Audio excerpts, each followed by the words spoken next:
It's Monday morning and it's time to grind. Right now, you have a decision to make. Hit snooze and start another week on autopilot down the road to mediocrity, or get your ass up, take control of your life, and grind until you achieve greatness. The choice is yours. Do you have what it takes to grind your way to the top? Good morning, my friends, and welcome back to another episode of the Monday Morning Grind. This week, I want to talk about our inner monologue and the massive importance that plays on our life. Our inner monologue is also known as that inner voice inside our head, that voice that tells us whether something is or isn't a good idea, that voice that plays out those hypothetical conversations that we know that we need to have with our peers. It's also that voice that can hold us back a lot if we don't have control over it, and that's what I want to focus on today. As with anything associated with the human brain, our inner monologue is extremely powerful. And if we don't take the time to coach and control it, it will turn negative on us very quickly. You see, all of our brains have what's called a negativity bias, which basically means, as a default, our brains look for the negative in any situation. 10,000 years ago, when our ancestors were living in caves, this was a great safety defense.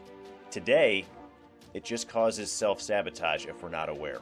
The first step here is to take some time and reflect on where your inner monologue currently sits. When a new task that you've never done before is thrown your way, is your first thought, zero chance I get this done? Or do you think to yourself, I can definitely knock this out? Or are you somewhere in the middle? Our inner monologue's first reaction to every situation is so critical because it sets the tone for the rest of our brain to follow suit. If your first thoughts are, I can't do this, I'm not smart enough, I'll never be able to figure this out, I just can't, well then you'll probably prove yourself right. And this is the definition of self-sabotage. Because of that negativity bias, we need to be deliberate in making sure that this is not the way that we react to situations. Once you tell yourself you can't do something, it's extremely challenging to turn that ship around and find a way to do it. So here's what we need to do. We need to be extremely intentional and deliberate about our inner monologue. We need to shoot for positive every time, but at bare minimum, settle for neutral. Something that works well for me, when I'm thrown into a challenge and I've got to figure something out, I will say out loud, this is fun. People probably think I'm a little crazy at times, but it's me priming my inner monologue to stay at least neutral and go to positive. Find a way to figure this out. Some other things that work are telling myself, you can figure this out, you're good enough, you'll figure it out, take some time to think on it and come up with a solution.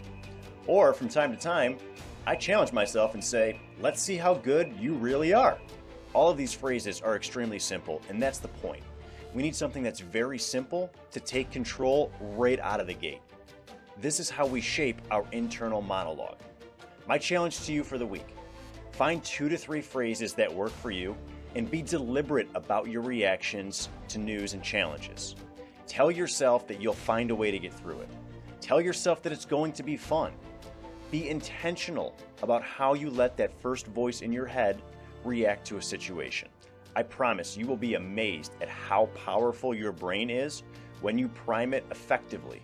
Drop some comments below and let me know how your week goes. If you like the growth that you achieve after doing these exercises, be sure to check out my workbook, packed full of over 45 exercises to help you train your mind for success. And be sure to tune in next week for the next episode of the Monday Morning Grind.